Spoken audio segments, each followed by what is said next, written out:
If you start Josh Simmons, you keep Josh Simmons there. Hopefully that left side of the offensive line is going to be a lock, baby. Hopefully it's good. We don't have to worry about it. But right now, it's still a big fat question mark, probably up until about week 8. On Monday, Sky Moore was the second in line taking reps after Nico in the punt return situation. Surprise, surprise, Sky Moore botched a punt return. Why are they doing this? Why is Dave Tobin them still doing this? Because of all the greatness that Andy Reid has and all the greatness that Dave Tobe has, they're two of the most stubborn people I've ever seen in my life. You're listening to All Chiefed Up, the podcast. Chiefs Kingdom, welcome back to All Chiefed Up. We're back with another podcast for that ass. Today we have a lot of stuff to talk about, Mike. Good camp news. It is Tuesday, July 29th. They're in their third day of pads. And we've seen a little bit of Josh Simmons at left tackle, Kingsley at left guard. And then we got some other rookies that are showing out. And Travis Kelce was in Happy Gilmore too. And we got to watch that on Friday. So let's talk about all that and more today. Yeah, let's kick it right off, man. Let's go a little bit with what everybody's talking about. It's the offensive line. If you can't protect Mahomes, we can't score points. It's as simple as that.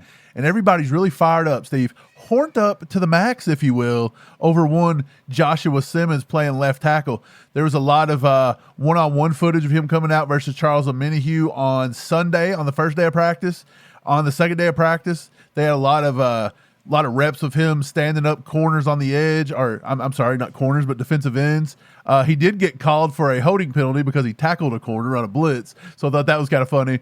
But yeah, he looked pretty good against Mike Dana. He had a couple good reps. He's looking very solid, man. They're even talking about him on Fox Sports 1. I was at the gym earlier. They had camp footage of Joshua Simmons talking about, are the Chiefs going to be deadly if they hit on Joshua Simmons? So this is the talk all over the NFL, all over social media. It's about Joshua Simmons, man. What have you thought about him so far? Somebody learned how to block. It's exactly what it's like. Yeah, everybody doesn't want Josh Simmons to be good if you're not a Chiefs fan, because they all know the only weakness that Patrick Mahomes has ever had in his entire career is not being protected properly. And now if they get a franchise left tackle that can do the job and do it well, and the rest of the offensive line signed up long-term, besides left guard, I guess right tackle as well, because you got Jalen Moore, Juwan Taylor there. Neither of them are signed very long. But, I mean, Patrick Mahomes is going to be protected for the foreseeable future, and that could be trouble for the rest of the NFL, right? Mahomes could just go completely crazy if he has time in the pocket, time to think, time to process. Right. I think it's huge. And, yeah, Josh Simmons was drafted the very last pick of the first round. The Chiefs were able to trade back, grab an extra draft pick from the Eagles, and still draft what could be their franchise left tackle. If he hits, it's the winning lottery ticket. Right. That's pretty amazing by Brett Veach. But, yeah, he's done pretty well so far, Steve. We talked about this in our live on Sunday night, and I said that we should maybe pump the brakes on him just a little bit because he is a young guy. We compared him to Joe Alt coming out last year, who was a top 5 pick. That I would say 95% of people that watch film in the offseason and you know, project these guys to go to the NFL. But I'd say 95% of them, maybe more, probably think Joe Alt probably had the brighter future. And then we seen him come in and just play right tackle with the Chargers last year, give up 6 sacks, 24 QB pressures, and he was a pretty polished tackle coming out of the draft. And so Josh Simmons, as good as he looks right now, we've yet to see him in a game-time situation, and we've yet to see, we've yet to see him line up against anybody but guys on the team. Dana? No. Right. Mike Dana and plays like he's had a pretty good reps versus a few guys. Felix Anudike-Uzomah's one, but like people say he's a bust, and Charles Omenihu, he's, coming off of injury, didn't have the greatest year last year. We had Farzan21. Farzan, he posts a lot of Chiefs content on Twitter, Facebook, places like that, Instagram. He was at camp, and he actually had posted up a lot of the clips that you see flying around. You can't miss it. People are tagging their clips now with like the most god-awful watermarks I've ever seen in my life. Like, you got to look around the watermark to see the clip. It's pretty amazing. But he actually came out yesterday and said this, and a lot of people interacted with this, and I wanted to bring this up for you. He said, what I like about Josh Simmons is that he's getting the full reps with the starting offense and is going up against a lot of different defenders. Karlaftis, Omenihu, Dana, FAU, and even Chris Jones on a few snaps. We'll know more about him in the preseason and, of course, the regular season. For now, he's on the right track, and that's what you want from your first-round left tackle. Now, a lot of people interacted with that. I didn't want to be mean about it, but I was like, that is a very generic take, I guess, because the way I seen it was everything you just said was everything Kingsley did last year. 100%. Yeah, like so. Are you in agreement with me, or do you think this kid's on the right track? Like Farzan said, like, are you impressed by what he's doing, or do you think this is Kingsley part 2 if we're not careful with how we develop this? Look, I said it on the live stream on Sunday night, and I'll say it again now. You can be excited about Josh Simmons and hope that he pans out and he's everything that you want him to be. But you're not going to know what Josh Simmons is until about 8 weeks into the regular season, because there's this massive gap between college and the NFL that guys have to take. They have to take a huge leap, and they have to adjust, and they have to get comfortable. There's a lot of different things going on, different caliber of players, different speed. The entire game's different. We saw Kingsley do all this last year during training camp, and they kind of just handed him the job, and he only took like a few snaps during the preseason. Right. They were so impressed by him. Yeah, they were so impressed by him. They were letting him sit with the first team. Right. I'm telling you right now, you don't know exactly what you have until about halfway through the season.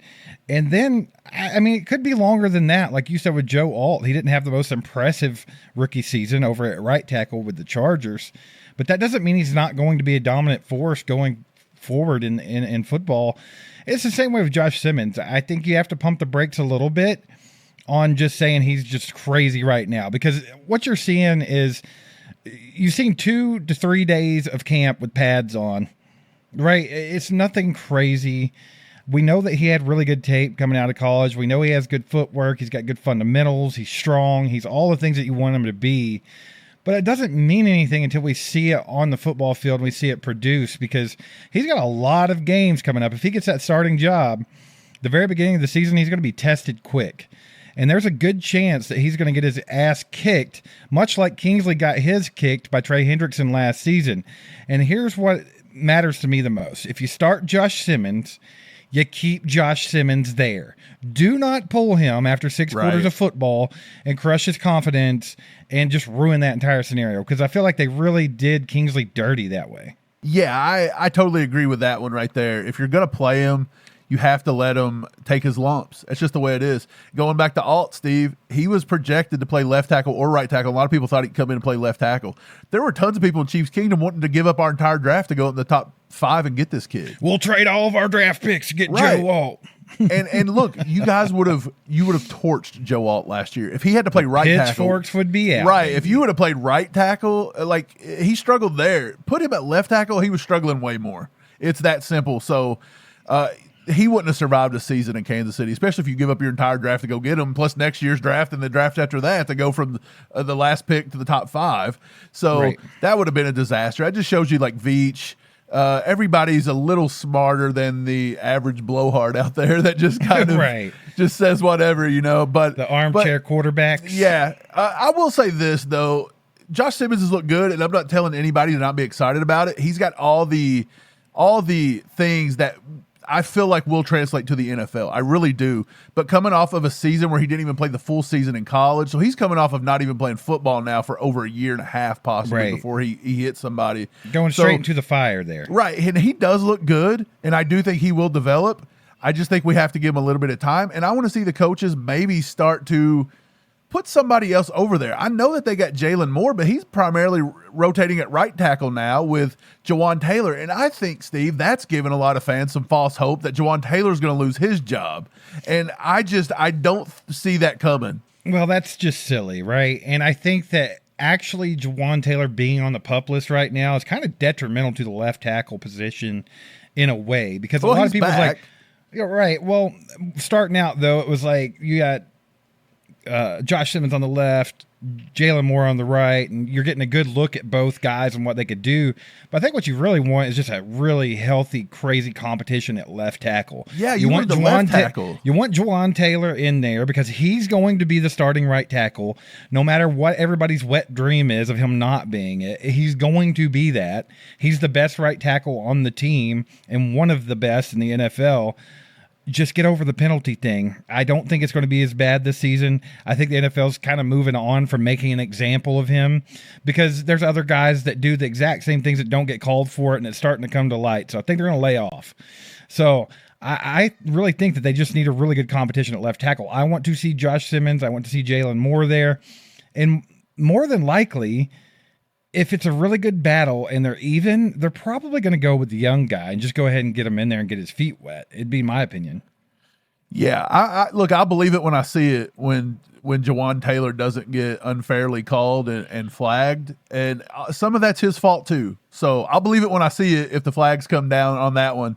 But I do not think he's in any jeopardy of losing that right tackle job. That was pitched out to a bunch of Chiefs fans by a bunch of, content creators that just wanted some cheap clicks and yeah, dude, you find out what they're completely horned up about, right? And everyone hates Juwan Taylor. So let's talk about Juwan Taylor not having a starting job. Right. And everyone will love me, right? It works for them, but whatever. We'll tell you the truth here. Juwan Taylor's going to start at right tackle. Is there a chance he doesn't? Sure, but it's not very big. Right. He could lose the job. He definitely could lose the job if he don't get the penalties under control and different things like that. Also, one more offensive line observance, I guess you could say. Kingsley moving over to left guard has looked pretty good so far through 2 to 3 days of camp, Steve. Right. He's blocking very well. He looks more at home at left guard. He's on the same side as Josh Simmons. Those two have looked decent in camp together.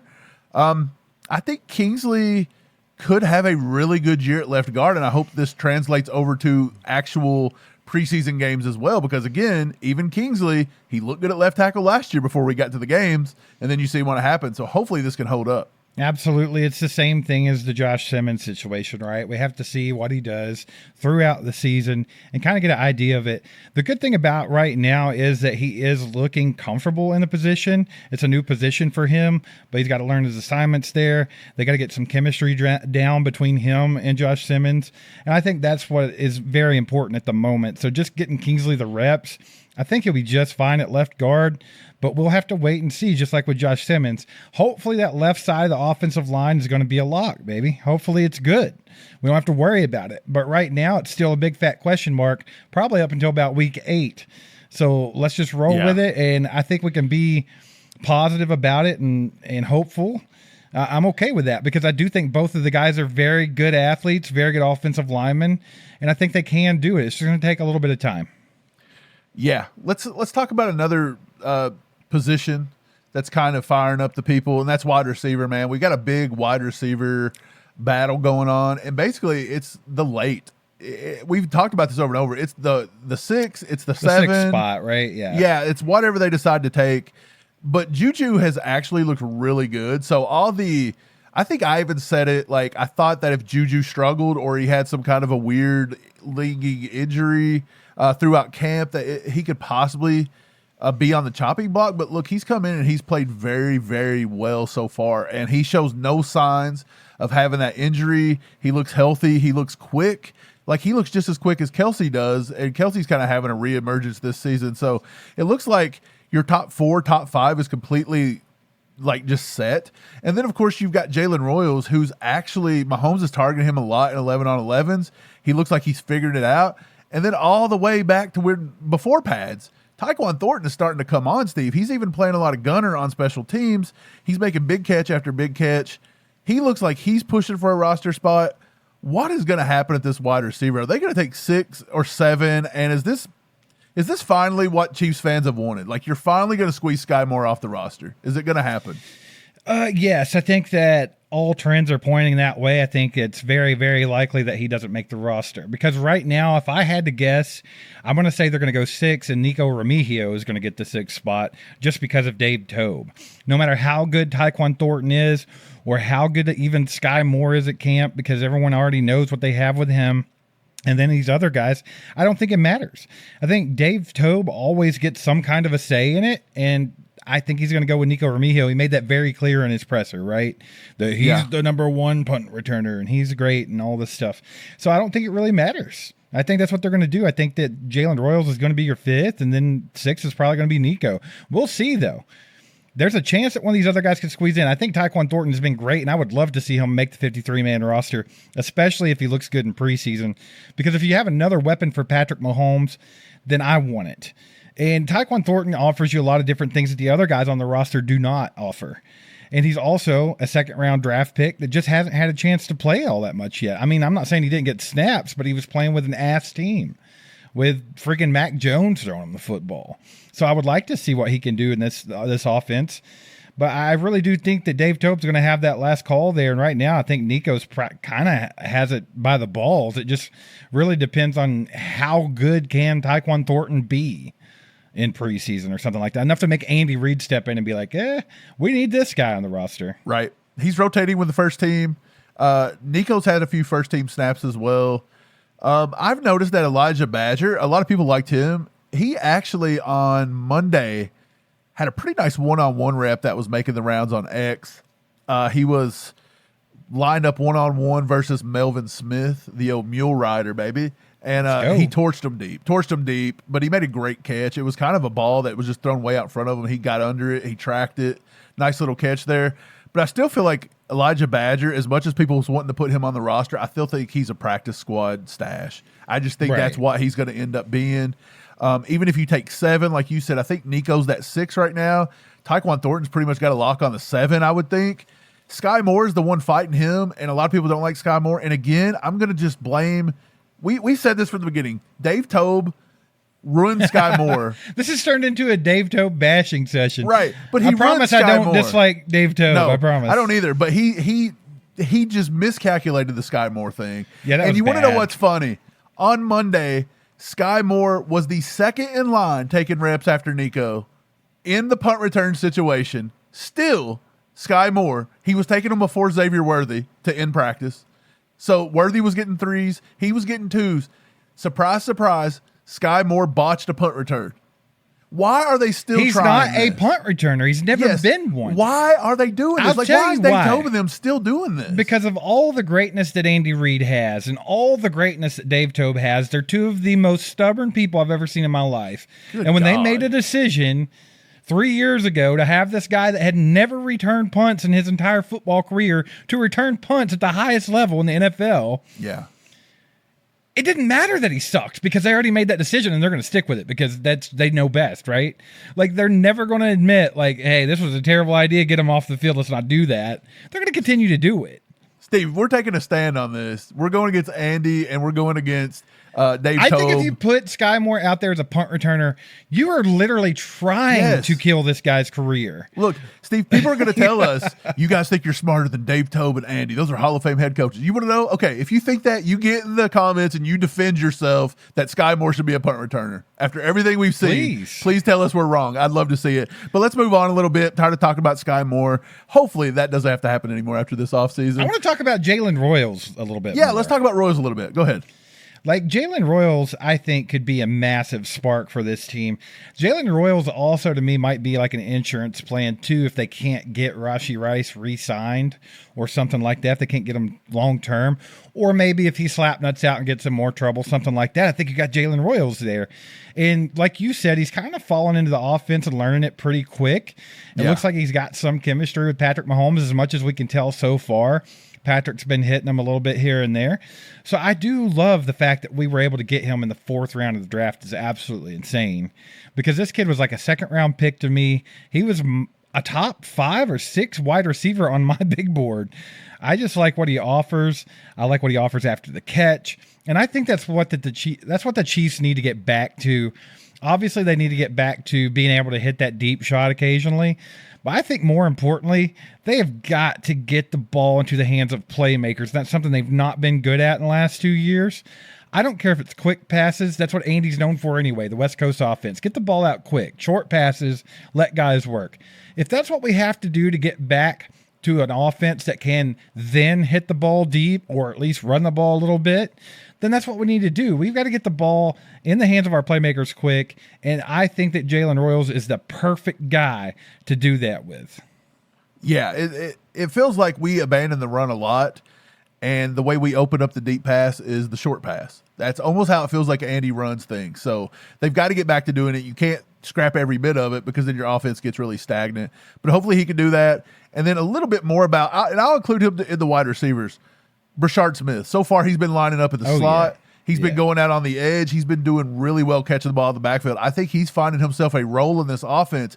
And if he turns into that McKinnon role, then you got to wonder how Elijah Mitchell makes this team, to be honest. You really I've do. been Because saying it, dude. I don't know. Cannot find any world where we can take 4 wide receivers and still take, or 4 running backs, and still take the fullback and Carson Steele. That 5 is getting really, really, like, you're pushing it to be able to take 5 running backs, and I just don't think you can do it. And honestly, they may elect the fullback position over the often injured running back. I mean, they could. Well, I've seen sure. a lot of smoke where Chiefs fans are kind of turning on Kareem Hunt and acting like he was not efficient last year and wasn't good. So they don't think that he might make the roster. Well, the offensive line wasn't the best. So, here's the thing about it. Kareem Hunt was the only spark we had last year. I don't care about your efficiency rating or whatever else. Use your eyeballs. There were games where he was the only offense we had, and him coming off the couch last year and doing that was impressive. I like Kareem Hunt. I think he fits into the offense well. He's always fit into Andy Reid's offense well. I think it's a nice little, just comfort thing. Like you have him there. Mahomes is familiar with him. Everybody's familiar with him, and he wants to be there. He wants to win, and that goes a long way. Elijah Mitchell has a tough road at this, especially if they were to put Brashard Smith in there as a running back. Absolutely, because I think he's the odd man out, right? He's not been here before. They did not spend a draft pick on him. Granted, they signed him, so it shows you that they wanted him on the team. I think he's got all the tools that would be great in an Andy Reid offense. Big thing with him is the injury stuff, right? Is he going to be healthy?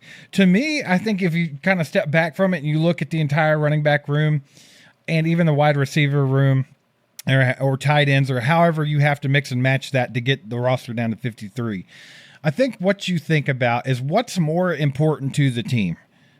Is it going to be an Elijah Mitchell that can come in and be explosive or be really good if you need him? Or is it a fullback that you're rarely going to use? Are you really that worried about having Carson Steele there as a fullback? Or could you take 4 tight ends and use one of them as an H-back? You've seen him do it with Noah Gray before. So what would change that now? Why is Carson Steele more important than that? I think there's just a lot of ways to look at it. Carson Steele does offer a lot more special teams value. Absolutely. He does have a lot of special teams value.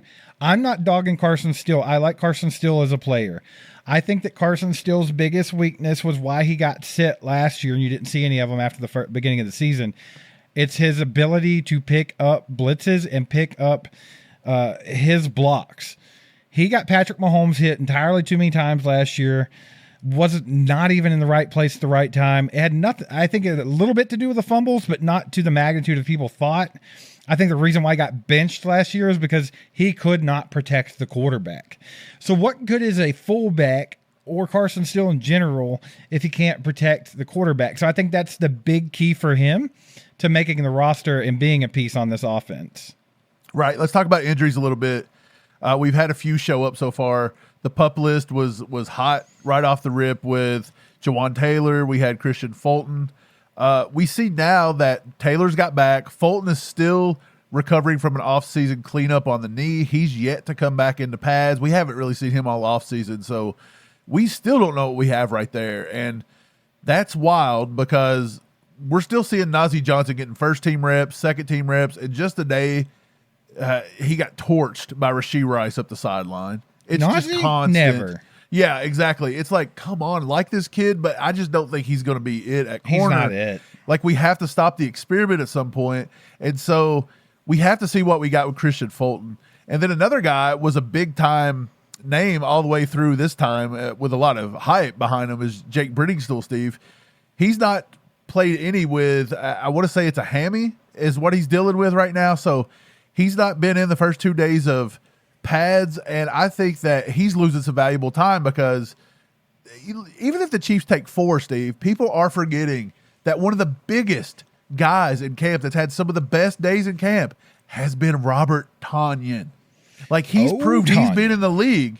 He's done it with the Packers. He's only 31. He looks pretty decent right now. He may have made play of the day on Sunday with a diving catch over the middle. So people keep forgetting about him, but he may beat Briningstool. A lot of people think if you put Briningstool on the practice squad, he's automatically poached.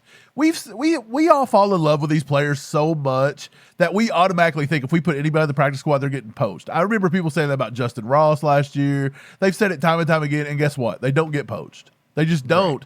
Right. Briningstool didn't even get drafted for a reason, right? Like, there had to be a reason he wasn't drafted. I'm not saying he couldn't get poached, but I'm just saying I think the Chiefs would take that gamble, I would think, if they had to.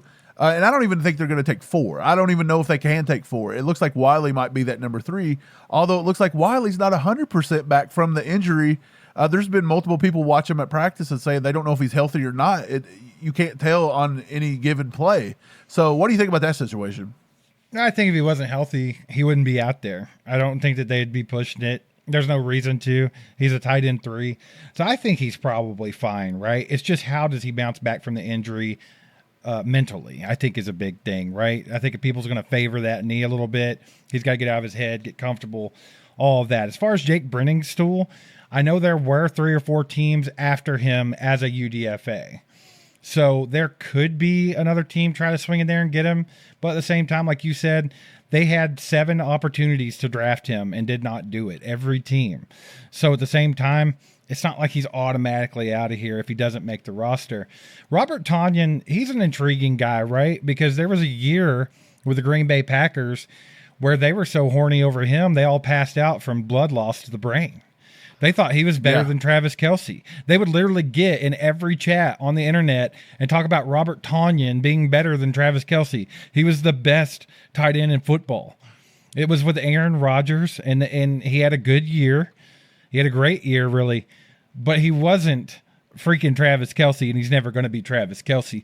He also proved that was probably just a one-off, right? He's only done it 1 season. He hasn't done it since, and then he's kind of fell to the wayside to where you could pick him up and have him on a practice squad. If he was Travis Kelce, he wouldn't be hanging out on practice squads in the middle of the season. So I think there is a gap there, and I also think that Briningstool could take that spot. Right? It just really depends. But like you said, Briningstool's got to get his ass back on the field. I understand if you're injured, you got to take care of that or whatever, but you got to, there's like a fine line there. If you can go, you need to go at this point, especially with pads on. You don't want to get thrown into the Jody Fortson camp where you're just that tight end that could be good, could be an offensive weapon, but you're hurt all the time. We don't need you. We figured out we don't need that with Jody Fortson. So I think he does need to get back on the field as quickly as possible to be able to get that last spot if they do take 4. Are we overlooking some other guys here in camp? And I'm moving on to the defense just a little bit. Speaking of injuries, Omarr Norman-Lott got hurt the first day. He done something to his ankle on one of the first plays. He got rolled up on or something. He got hit on the ankle. He played another play. He had to walk off the field. He ended up going to the tent under his own power. He come back out. He had to walk back to the sideline. He was good to go on Monday, but it looked like on Monday he was struggling a little bit with that ankle. So they're probably going to have to sit him at some point. I know he wants to push through, but his entire help to the defense is to be quick off the line and explosive and get up the field, create chaos. And if you've got some lower body injury or you're recovering from an ankle, you're just not really doing that. So what do you think about Omarr Norman-Lott? He has impressed when he's been out there. Do you think this is something like he needs to nurse this ankle injury and just not let this be like a lingering thing? Because if you keep pushing this could be something that could interrupt him all season long, and I just do not think we need that. It really just depends. It's another fine line there. If you're injured, you need to get it taken care of, right? You don't want to push it. You don't want to make it worse. You don't want it to be something that causes you to be out long term. So just as I said with Jake Briningstool, like you need to be on the field, right? But Omarr Norman-Lott was a 2nd-round draft pick. He doesn't have the immediate need to be on the field the same way Jake Briningstool does. Right. But at the same time, you also don't want to be Felix Anudike-Uzomah, where you came into OTAs, you came into rookie minicamp, you came into camp, and you didn't do anything because your hand, right? He didn't practice for the longest time, and I think that was detrimental to him. It was detrimental to how much he got used his rookie season and how he developed and how he just hasn't developed since. I think that it kind of slowed him down. So I understand where Omarr Norman-Lott is with wanting to be in there and wanting to play. It's just a fine line there. You don't want to make it worse. You don't want it to be something long-term to where you miss a big chunk of a very pivotal part of your career. I think that first year, that first mini camp, that first full camp, that first preseason is huge for young players to get out there and get a footing. Yeah, speaking of young players on the defensive line, a lot of people forgot about this kid. And he signed, speaking of Briningstool, everybody says, oh, well, he may get poached. 3 or 4 teams showed interest. Most of these UDFAs get interest from multiple teams. Like, that's not a wild thing. Like, they get interest. One of the guys I wanted to talk about, are we forgetting about Kozia Izzard out of Penn State? He was getting interest from a lot of guys, a lot of teams. And the Chiefs ended up giving him a 3-year deal worth $2.65 million, $225,000 guaranteed. That is one of the biggest, largest guaranteed money packages you can give to a UDFA. Right. So Izzard's here for 3 years. They signed him to a 3-year deal, sort of like they did Cam Jones. And you see Cam Jones surprise everybody and make the team. Do you think Izzard is very much could finish probably like DT like 4 or 5 behind Omarr Norman-Lott and make the team and squeeze on, maybe even over like a Fabian Levet? Or do you think practice squad guy? Right. I don't know why you're asking me, because if you think back to it, over all these weeks of us having guests on the show or being on other people's shows or just having a conversation ourselves, every time that defensive tackle comes up, I have to remind everybody, like, hey, there's this other guy, Kozia Izzard. I've been on the bandwagon that I think he could make the roster since way back. And the reason being is he played at a high level in college. He played around high caliber guys and produced just as much as they did. His tape's great. He's a big dude. He's athletic. He can get the penetration. He can stop the run. He can do a lot of things. Very versatile. And I think that he's a guy, like you said, they already gave him a 3-year contract, which is pretty good for UDFA. I think they could very much consider putting him on the 53-man roster to try to rotate in there some as a rookie. Now, they could put him on the practice squad, right? You never know. They might want him to develop a little bit longer like they did with Fabian Levet. Of course, they're 2 different kinds of players, but they play the same position. But I think either of those 2 could be valuable to this team this season, because you saw Derek Nottie leave. You mentioned on the live stream the other day, Mike, that we only have one true run stuffer in there right now, and that is Mike Pennell. Mike Pennell's a little bit of an older guy, right? He don't want to take a bunch of snaps. So just depending on how much you would have to use that type of guy, I think that someone like a Fabian Levet could be valuable. Now, Kozia Izzard, he's more of the kind of the penetration pass rush kind of guy in the middle, the same as Omarr Norman-Lott, Chris Jones, and all those guys. But I think he does offer you some run defense as well. He got that run defense help to where he could sustain that as well. So if you want a guy that can do a little bit of both, you got him. I guess if you really talk about all the defensive tackles, it just really depends on how many are they going to take, right? Every position. Yeah, they took 4 last year. Every position has such great competition right now that's literally the main question is, well, how many are they going to take? And what it's going to come down to, those last maybe 10 spots on the roster, it's going to be about who is the best football player, who's the most valuable, who's going to help this team the most. I don't think it matters about position at that point. Right. They took 4 defensive tackles and 5 defensive ends last year. I think this year they could take 5 and 5. They could really go that route kind of this year. Confusing, right? Because they're interchangeable. You got Jerry Tillery who can do both. You got, Charles Omenihu that can do both. You got so many guys that go in, out. But that's what Spags likes. So I think it could get a little bit fuzzy about who's what, and I don't think it matters. They're just defensive linemen, and I think you're right. I think they probably take 10 total, so we'll see how they just to refresh your memory, Omarr Norman-Lott played on the outside. He played some edge when he was at Arizona State before he came to Tennessee, so he can do it. And Kozia Izzard, man, for me, the last word on him, he done at Penn State what Chris Jones is able to do to elevate our defensive ends. He helped Chop Robinson 2 years ago have that big 100%. Season because he was eating doubles. He helped Abdul Carter get off of certain blocks and get that one-on-one matchup and getting over there. He was eating it up in the middle like Chris Jones does. And I think Izzard is a sneaky, sneaky play to watch. Let's move on to the linebacker room a little bit. We'll talk about quarters just for a second.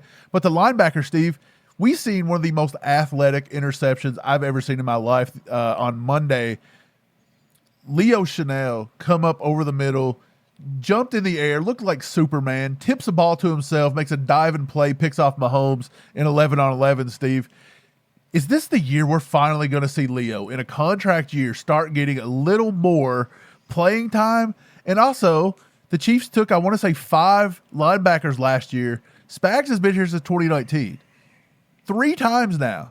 3 out of 6 years that Spags has been here, they've taken 6 linebackers. So there's a 50-50 chance here that they take a 6th linebacker this year, which will be 1 more than last year. How many linebackers do you think? Do you think guys like Brandon George have a shot at getting on this roster? His name is John Cena. That's who Leo Chanel is. He's not Superman. He's John Cena. That's what Patrick Mahomes calls him. But hey, Leo's going to be a monster, right? I think this year they unleash him a little bit. You said it's a crazy athletic interception.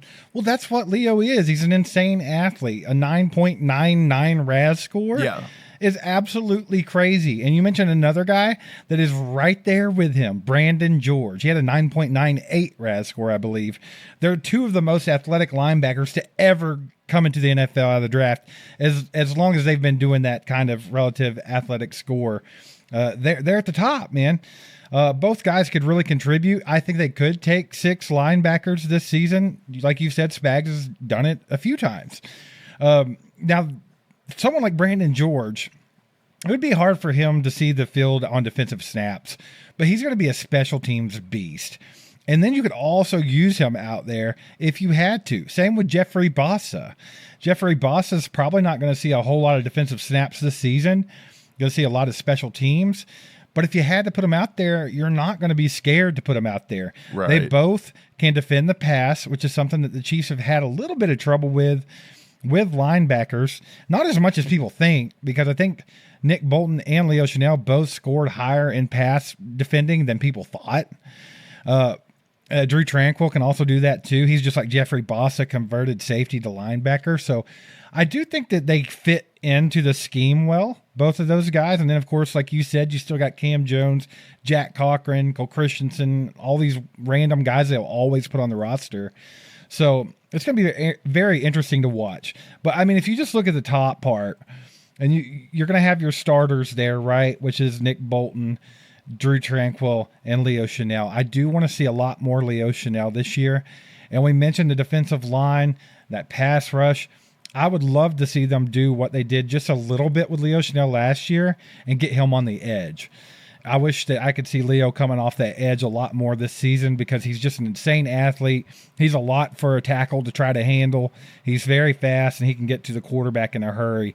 And I think Leo can just be used in a lot of different types of ways. I would love to see a breakout season for Leo Chanel. Yeah, I would too. I think contract year, I think they got to get Leo out there and let him just be that nasty guy that gets out there and hits and goes wild. We've got another linebacker nobody's talking about. His name's Cooper McDonald out of TCU. He doesn't have the big RES score. He had a 6.3, so not very good. He ranked 1,157th out of 3,182 linebackers to ever score since 1987. So he's very Jack Cochran-esque, right? He's very Cole Christensen-esque. But those are the kind of guys that do make practice squads and things. And I think Brandon George, to me, reminds me a little bit of our boy Swayze Bozeman last year. Yeah. Athletic, he can tackle. They put him on the practice squad, and then mid-season, guess what? He comes up, he starts playing special teams, he gets some reps, he was actually starting in the playoffs and got called up to play certain games in the playoffs. So I think you've got that. I think it's going to be really hard to beat Jack Cochran on the back end of that, and I still think Cam Jones getting paid as much money as he did as a UDFA is going to be tough to pull him off of that. So I think they do take 6, but I think Brandon George is not going to be the 6th. I really don't. I think he'll end up being a practice squad guy because of that. But he could be this year's Swayze Bozeman. And honestly, love you, Swayze, but I think Brandon George is a lot more athletic, to be honest. He's a lot more athletic. He's a lot like he's got that grit about him. He's got team leader. That's not a knock on Swayze either, because Brandon George is just like an athletic freak. So yeah, he's insane. But Cooper McDonald, the other linebacker, he actually had some nice plays in the first few days of pads coming on. He even got a pick on the first day, I believe, or was the last day without pads, or one of them. But he's been showing up, and it wouldn't surprise me if they didn't put him on the practice squad as well. The Chiefs like to take a lot of linebackers on the practice squad. That's just what they like to do. So we'll see how that works. Under the assumption that they kept taking Jack Cochran, so Travis Kelce would have someone to punch during camp. That's what very I thought. possible. But Yeah. I've not seen Travis Kelce punch thrown this year. He looks like he's in a much better mood, right? He's very zen this year, huh? He's very zen. But he did last year have his inner Happy Gilmore come out and just start beating up his teammates. He went straight hockey player. So you got to watch him. Well, that's why he was cast for Happy Gilmore 2, man. And speaking of Happy Gilmore 2, I've watched it twice now. I know you've watched it twice. Steve, a lot of people don't like Happy Gilmore 2. If you guys have watched the movie, let us know in the comments. And look, I know a lot of people don't like it. I don't know why. I feel like if you're an Adam Sandler fan and you grew up and you're our age, in your 40s, and you've grown up watching Sandler, this movie was about as good as you could have possibly done, because he gave us tons of cool throwbacks. He paid homage to all the guys that were in the first one that passed. He did so much good stuff in this movie while still incorporating new stuff. A lot of people didn't like the part about the new golf league. Hello, that was just the thing about Live Golf trying to take over the PGA. But he made it extreme. He made it like times 10. So, and then I thought it was funny too that he got some of the big faces of Live Golf, like Brian DeChambeau and Brooks Koepka, to actually be in the movie and go against the new golf. So I actually liked the movie. I thought it was fun. I don't know what people expect out of a movie that went straight to Netflix that Adam Sandler was doing that was going to be just full of here's the thing, crazy though. stuff. Going straight to Netflix doesn't mean much, because it would be on theaters if Netflix didn't own Adam Sandler right now. Yeah, that's true. It's still a major movie, right? Adam Sandler was paid $275 million to make that movie, dude. Boy, I wish I'd have got some of that. Which is insane. Why didn't Sandler cast us? We could have been like the dumb podcast that commented on the new Live Golf. But here's the thing, man. Here's the thing. That movie was made for people that absolutely loved the first one. That movie was made for people like me and you that grew up with Adam Sandler. Yeah. Love that movie. That movie was made for people like Pops, who watched it with us when we were kids, and we quoted it over and over and over again for the last 30 years. That movie was made for pure Adam Sandler fans and Happy Gilmore fans. If you are either of those and you did not like this movie, then you need to reach really far up your ass and pull that stick out, because it was fantastic. It was fantastic. Not only did he manage to weave everything from the old one in, he paid all of his respects to a lot of the cast members that have passed away and stuff like that. He did not miss the mark at all. He hit every aspect. There's even a part where Cameron Boyce made an appearance, and he was just a kid that was on Grown Ups with Adam Sandler, and he's still paying respects to him. Like, Adam Sandler is insane. He pays attention to detail, and he does things the right way. I thought this movie was fantastic. Not only were they able to weave in everything from the old movie and really bring back that nostalgia and just make you feel that again. Yeah. They hit all the major parts of the movie, all the one-liners, all of that. But he still managed to make a good movie standalone. It also had like 70 to 100 cameos, which is insane. Right. One of them being our boy, Travis Kelce, who did an excellent job, I think. Yeah, Kelce had a couple of really good scenes. He played kind of like the douchey guy that's kind of mean to people, and then he gets what he gets with the bear. I don't want to ruin it too much, but if you haven't seen it, alert. If you haven't seen it by now, what are you doing? I mean, come on, it's been out for like almost a week. Right, now. Bad Bunny as Oscar, the caddy, was fantastic. Yeah, you hit the nail on the head with the nostalgia thing. It was made for people like us and our age. Like, people always wonder why when you get to like your 40s and your 50s, you'll start going through midlife crisis, right? But I have a theory to this. It's because you age and you get to this point, like we're in our early 40s. I have the mind frame of like, I'm still a 15-year-old that loves fart jokes, but I have to be a 40-year-old adult. Okay. And so you like in life, I don't think you ever really grow up. I think you are how old you are. And I don't know if it's like this for everybody, Steve, but when you go back to our hometown, our entire childhood's ripped up. Our school's not there anymore. It's been torn down and rebuilt. Right? Yeah. Our baseball fields that we played in, we spent every night on, torn down. They don't exist. Our favorite little restaurants, burned down, don't exist. It doesn't matter. You go back to our childhood home. Somebody rebought it, built some crazy stuff in the backyard. It looks crazy now. It doesn't even look right. So everything is systematically taken from you until you die, basically. But Adam Sandler was able to give us that little bit of nostalgia, and he did not ruin it. He gave us exactly what we wanted. Amazing. And I think that that's why it's perfect. And some of the newer people that are watching it, some of the younger kids, they don't get it because you haven't lived it yet. When you find something now, like whatever you're watching now, give it 45 years, and when they run it and society has really just bastardized everything around you, you're going to go back and you're going to want something like that. Yeah, dude, it was fantastic. Like I said, if you are one of those people that are our age and you did grow up watching Happy Gilmore and you don't like this new one, I'm sorry. Love to know why. You're just being wild. Like, I don't know what you're thinking. Was the cemetery scene where he fights Shooter McGavin might be one of the most genius, great scenes ever. Like, he was able to tie in so much from the old movie and hit on so many things in like a 2-minute scene. Right. It was just incredible. Like, I don't know. I loved it. I thought Travis Kelce was excellent, by the way. He was a perfect guy for that role, but like literally the way he had to fire Oscar and the way he talked to him, and then even kind of getting pumped after that and spiking the tray and everything. Like, it was so Travis Kelce, right? He just did such a great job. And Ed made an appearance. Oh, Ed Kelce was in there too, baby. I thought it was wild how he made the caddy from the first one be Will Zalatoris from the PGA Tour. It cracked me up because at first I forgot. Dude, they look identical. It was funny. Like, I was like, I hadn't seen Will Zalatoris in years, right? So like at first I was like, there's no way that's the same dude. And then when he said Will, I was like, oh, that's Zalatoris. They look identical. They do look similar. I thought it was funny. I wonder what actually happened to the guy that played the caddy, though. I'm gonna have to Google that. I don't know. For some reason I was thinking he passed, but he didn't appear at the end with all the sky scene. That wasn't necessarily that either, because Eminem was in that. So that's true. It was people who passed in the movie.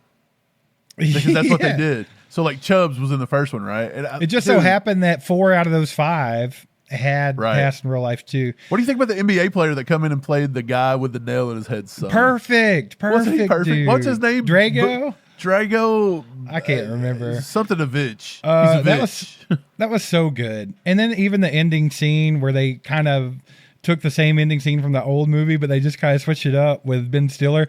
I actually saw someone had a video on their phone where they were on their front porch and all of a sudden all that started happening down the road, and they were like, why the hell is Ben Stiller running from the police down my street? So they actually lived there. Could you imagine the randomness of that, chilling on your front porch and you see the ending scene to Happy Gilmore 2 running down the street, bro? That's epic. That's crazy. Dude, it was good. I recommend everybody go watch it. But anyways, man, I think that's going to do it for the day. We had some good times. Camp's kicking off. If you're watching this, man, this Saturday, we're going to be in Kansas City. We're going to be at Zarda in Blue Springs from 7 to 9. Be sure and get out there. Come hang out with us. Have some barbecue. Do it, baby. Get yourself a free signed poster. Those better get to me this week, Steve. They've yet to ship them. They better get here. Hurry up. I swear, it's part of the process. I'm trusting it. But yeah, man, come hang out with us.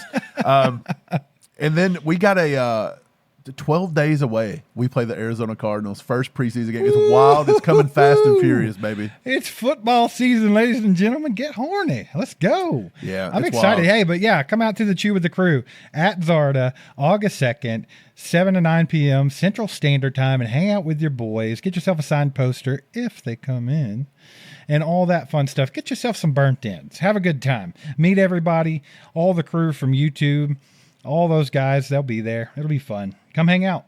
It'd be a good time. So hopefully we see you guys Saturday. And if not, we'll catch you in the next video. Be sure to always like, subscribe, follow along with us all season long. We're going to bring you the best Chiefs content. And if you're watching, or you're not watching, I'm sorry, you're listening to the podcast on Spotify, Apple, or whatever. If you're on one of those other platforms, shout out to you, because I don't know who uses any of those other ones. But if you would, give us 5 stars and leave some nice words there. Help us out a little bit. That would be much, much appreciated. Yep, that's going to wrap it up for today. Appreciate you guys being here. Be sure to like, share this with a friend that loves the Chiefs. That'd be ideal. We'll catch you next time. Go Chiefs.